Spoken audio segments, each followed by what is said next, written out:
झारखंड में भी ईडी का एक्शन लगातार जारी है और ईडी के निशाने पर हैं मुख्यमंत्री हेमंत सोरेन और उनके करीबी। आज भी ईडी ने रांची में हेमंत सोरेन के प्रेस सलाहकार और उनके कुछ करीबियों के ठिकानों पर एक साथ छापेमारी की।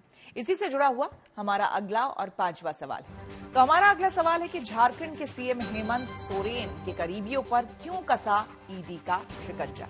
ये जानना बेहद जरूरी है और इसके बारे में ज्यादा जानकारी दे रहे हैं रांची से हमारे संवाददाता सत्यजीत कुमार।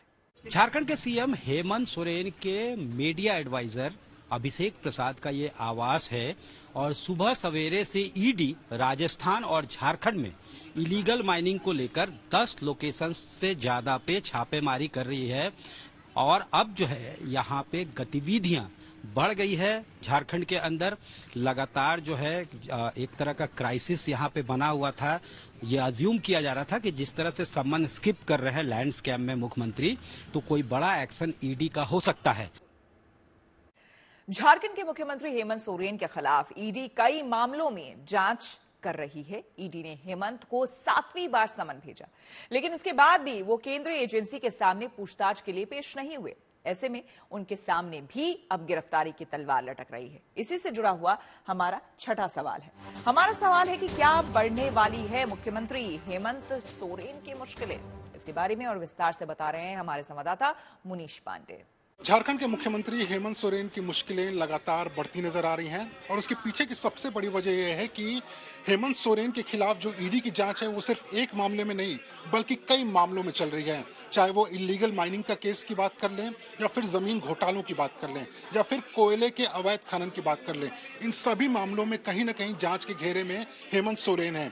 यानी कि अगर किसी मामले में अगर कोई कोर्ट उन्हें राहत दे भी देती है तब भी दूसरे मामले में न सिर्फ ईडी उन्हें समन कर सकती है बल्कि जरूरत पड़ने पर गिरफ्तारी भी कर सकती है। हेमंत सोरेन एक बार ईडी के सामने पेश हुए थे, लेकिन पिछले 7 बारों से लगातार वो ईडी के समन का अनादर कर रहे हैं, ईडी के सामने पेश नहीं हुए हैं और अब ईडी का कहना है कि वो आगे एक बड़ी कार्रवाई भी कर सकते हैं।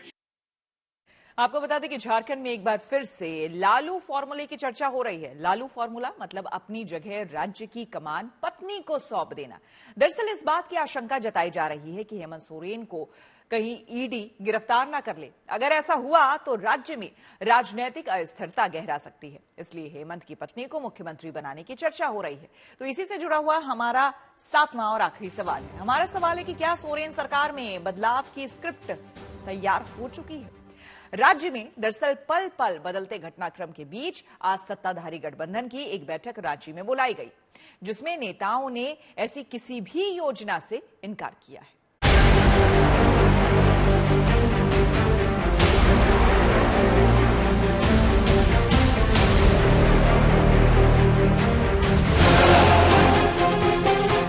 लोकसभा चुनाव से पहले जांच एजेंसियों को लेकर भी सियासत जोर पकड़ रही है। ईडी के समन पर सबसे ज्यादा संग्राम झारखंड में छिड़ा है, जहां ईडी जमीन घोटाले में हेमंत सोरेन को 7 नोटिस जारी कर चुका है। बार बार नोटिस के बाद भी हेमंत सोरेन ईडी के सामने पेश नहीं हो रहे हैं और चर्चा इस बात की भी है कि जांच एजेंसी के बड़े एक्शन की आशंका को देखते हुए हेमंत सोरेन अपने सियासी तैयारी में लग गए हैं। कल उन्होंने पत्र लिखा ईडी को और जो सोर्सेज हैं उन्होंने ये रिवील किया कि साफ तौर से उन्होंने कहा कि मीडिया ट्रायल चल रहा है, सेलेक्टिव मीडिया को खबरें दी जाती है। इसके अलावा जो है सम्मन जो है वो इलीगल है, इन्वेस्टिगेशन जो है वो बायस्ड है। बार बार उन्हें जो है उनके इमेज को मलाइन करने के लिए यानी उन्हें बदनाम करने के लिए इस तरह से जो है ईडी का एक्शन लगातार हो रहा है। तो ये तमाम बातें जैसी ही ये पत्र के माध्यम से उन्होंने लिखी और ये तय हो गया कि वो नहीं आने वाले हैं, तो उसी वक्त ये भी तय हो गया था कि अब कोई ईडी का बड़ा एक्शन होगा। मुख्यमंत्री हेमंत सोरेन को ईडी के समन के बीच झारखंड में राजनीतिक हलचल तेज है। खबर है कि हेमंत सोरेन मुख्यमंत्री कुर्सी छोड़ सकते हैं और वो अपनी जगह अपनी पत्नी को झारखंड का मुख्यमंत्री बना सकते हैं।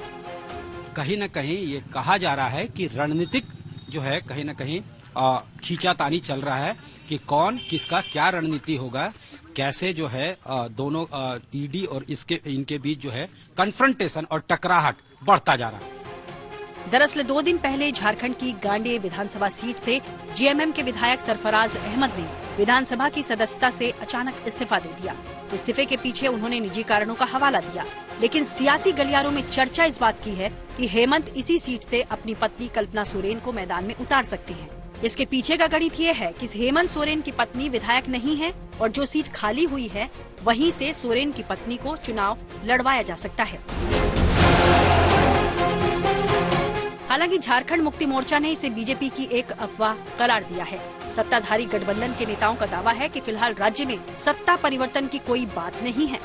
देखिए, ये किसी के इच्छा पे नहीं निर्भर करता है। निश्चित रूप से सभी दल के जब साथी बैठेंगे और ऐसी कोई बात हम लोगों के सामने आएगी तब ये निर्णय लिया जाएगा कि चेंज ऑफ गार्ड होगा या क्या हो सकता है।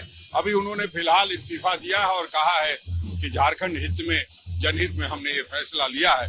अब वो क्या हित है, इसको जब हम लोग गठबंधन में बैठेंगे तब चर्चा करके तय करेंगे। सरकार में शामिल गठबंधन नेताओं का दावा है कि नेतृत्व में किसी तरह का बदलाव नहीं होने जा रहा है।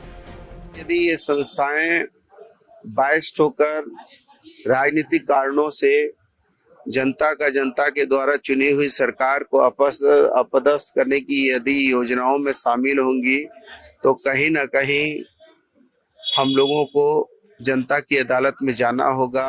हालांकि बीजेपी का तर्क है कि अगर सोरेन ने कोई गड़बड़ी या भ्रष्टाचार नहीं किया है तो वो ईडी के सामने पेश क्यों नहीं हो रहे। हेमंत सोरेन जी ने अगर कोई गड़बड़ नहीं किया है तो फिर डर काहे को, इस बात की वो चिंता करते हैं तो सीना तान के जाते ईडी के दफ्तर में और जाकर के सारी बातें वो बताते, जो लोग पूछते वो सब उसका जवाब देते। तो उसका सजा तो उनको मिलना है, ये उनको खुद पता है। इस पूरी रस्साकशी के बीच झारखंड में मुख्यमंत्री हेमंत सोरेन ने आज गठबंधन दलों की एक अहम बैठक बुलाई है।